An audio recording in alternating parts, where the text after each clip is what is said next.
Bismillahirrahmanirrahim. Assalamu alaikum. Dear students, our today's topic is narrative essays. Narrative essays tell a story. In fact, narrative is the other name of a story. Today I am going to tell you how to organize, how to write a good narrative essay. Actually, narrative essays are same as we have academic essays. Like normally in our academic essays there are 5 paragraphs, 1 introductory paragraph, 3 supporting paragraphs, 1 concluding paragraph. Similarly, in narrative essay we also have the same thing, 1 introductory paragraph, at least 3 supporting paragraphs and 1 concluding paragraph. Before we proceed, let me tell you structure of a story, structure of a narrative paragraph. So first of all, setting. Setting is the location where the action in a story takes place. Then theme. Definitely the theme is the basic idea of the story. Very often the theme will deal with a topic that is common in life or human nature, such as independence, envy, courage, failure and success. Then in the story we have mood. Mood is the feeling or atmosphere that the writer creates for the story.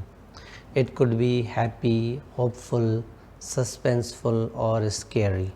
Both the setting and descriptive vocabulary create the mood in a narrative. Then definitely when there is a story there should be some characters. These are the people in the story. They are affected by the mood of the story and they react to the events in which they are involved. Last but not least is the plot. The plot is what happens in the story. That is the sequence of events. The plot often includes a climax or turning point at which the characters or events change. So as I told you that there are 3 things in the narrative essay.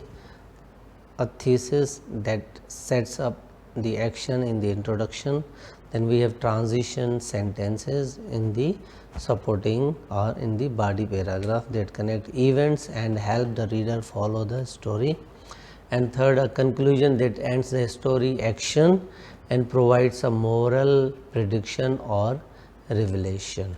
So now let me discuss each part in detail.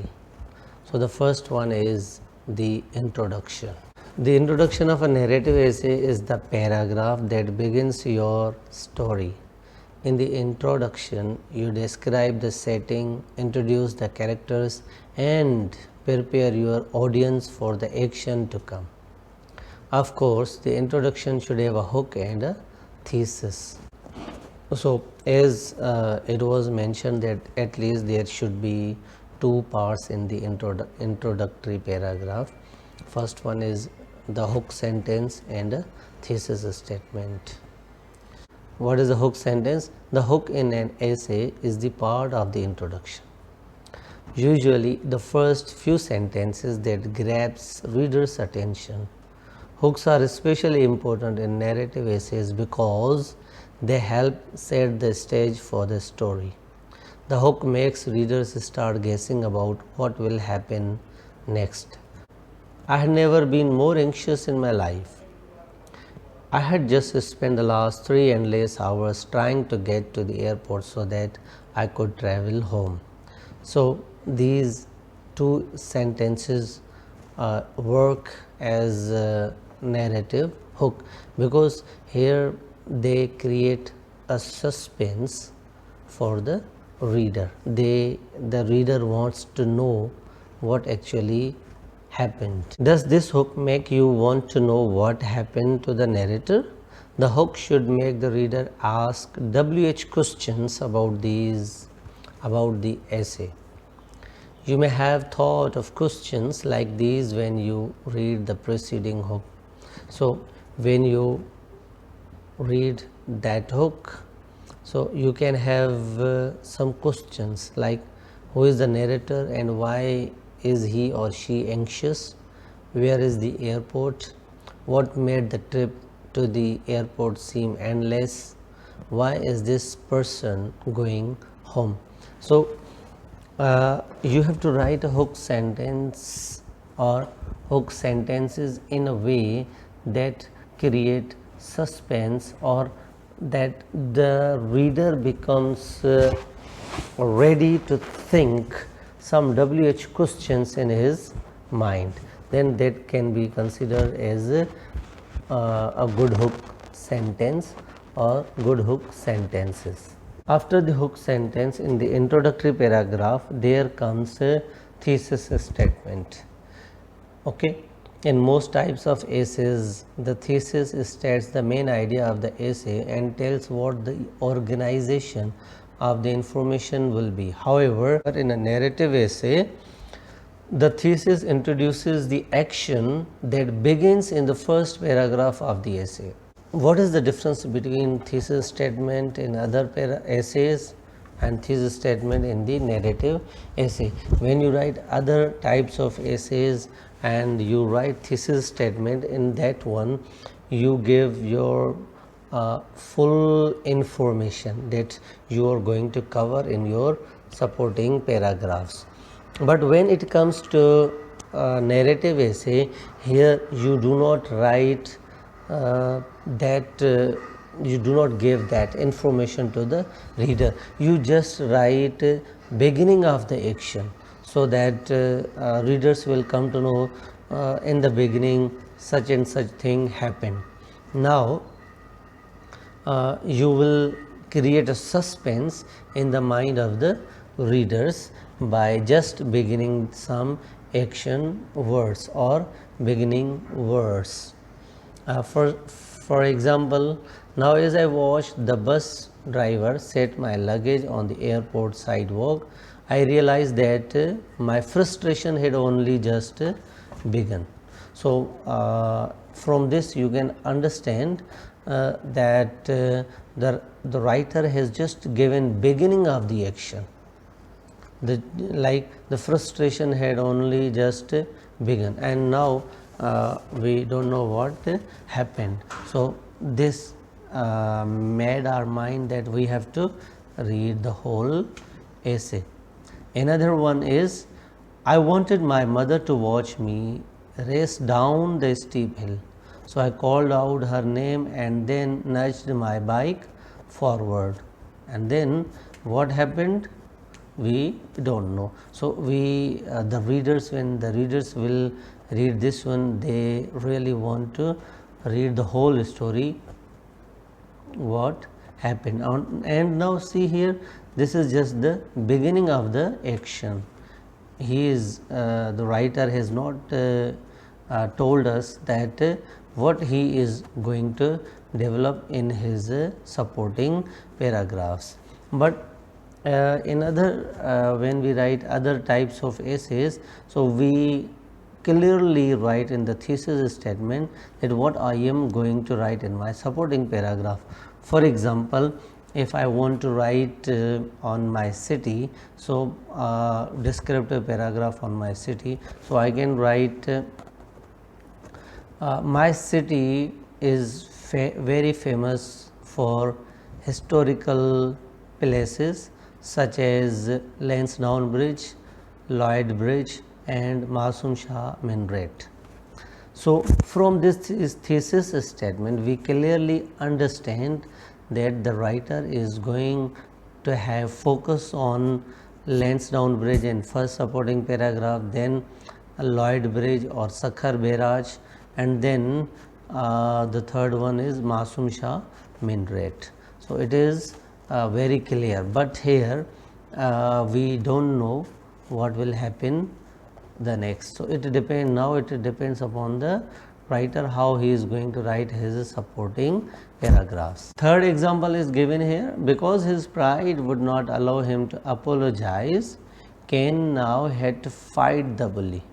and he was pretty sure that he would not win. And then what happened next, we don't know. These thesis statements do not tell the reader what happens, they only introduce the action that will follow.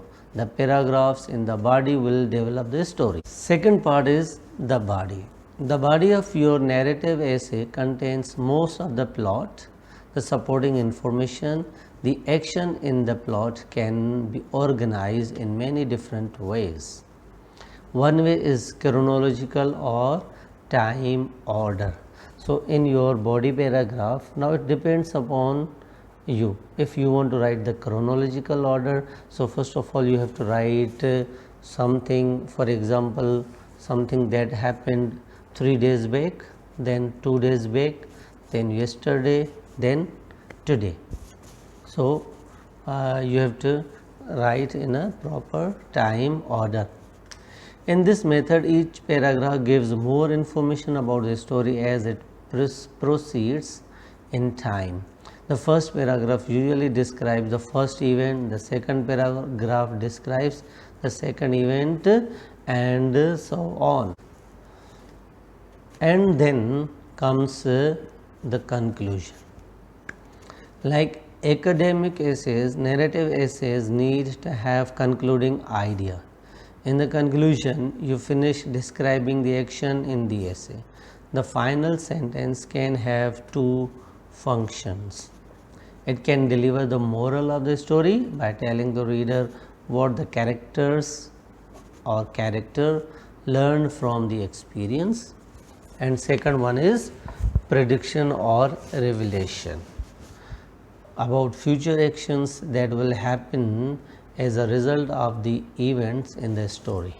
If you want to end your essay with a moral, so you can write like, look at the language of concluding paragraph. When it is a moral, see the language. When it is a prediction, see the language.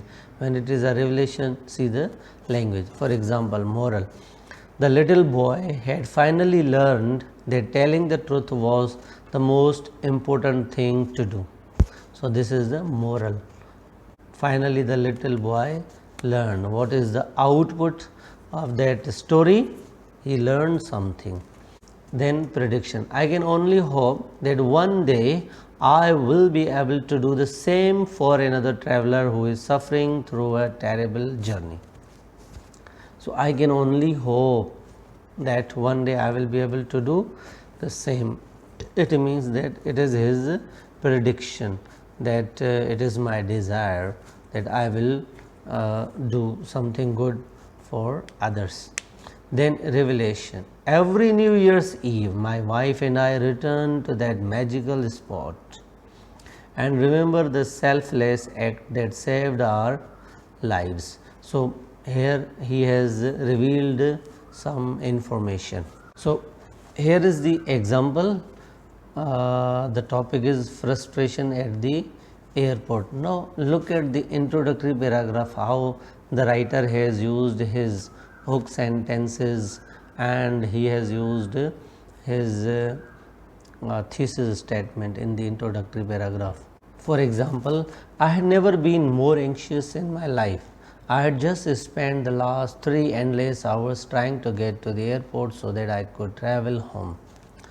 Now, as I watched the bus driver set my luggage on the airport sidewalk, I realized that my frustration had only just begun. Now, just he has started his first actions. So, now what happened next, we don't know. So, we are going to read in the body paragraph. This was my first visit to the international terminal of the airport, and nothing was familiar. I could not make sense of any of the signs. Where was the check-in counter? Where should I take my luggage? I had no idea where the immigration line was. I began to panic. What time was it? Where was my plane? I had to find help because I could not be late. Now the second event is, I tried to ask a passing businessman for help, but my words all came out wrong. He just scowled and walked away. What had happened? I had been in this country for a whole semester and I could not even remember how to ask for directions. This was awful. Another bus arrived at the terminal and the passengers came out carrying all sorts of luggage. Here was my chance. I could follow them to the right place and I would not have to say a word. Third event is I dragged my enormous suitcase behind me and followed the group. We finally reached the elevators. Oh no, they all fit in it, but there was not enough room for me. I watched in despair as the elevator doors closed. I had no idea what to do next. I got on the elevator when it returned and gazed at all the buttons. Which one could it be? I pressed button 3. The elevator slowly climbed up to the third floor and jerked to a stop. A high squeaking noise announced the opening of the doors, and I looked around timidly. Fourth event is tears formed in my eyes as I saw the deserted lobby and realized that I would miss my plane. Just then an elderly airport employee shuffled around the corner. He saw that I was lost and asked if he could help. He gave me this handkerchief to dry my eyes as I related my predicament. He smiled kindly and led me down a long hallway. We walked up some stairs, turned a corner, and at last there was customs. He led me past all the lines of people and pushed my luggage to the inspection counter. Now he is going to conclude his essay. When I turned to thank him for all his help, he was gone. I will never know what kind man's name, but I will always remember his unexpected courtesy. He helped me when I needed it the most. I can only hope that one day I will be able to do the same for another traveler who is suffering through a terrible journey. So he has ended his essay with prediction. Thanks for watching. Allah Hafiz.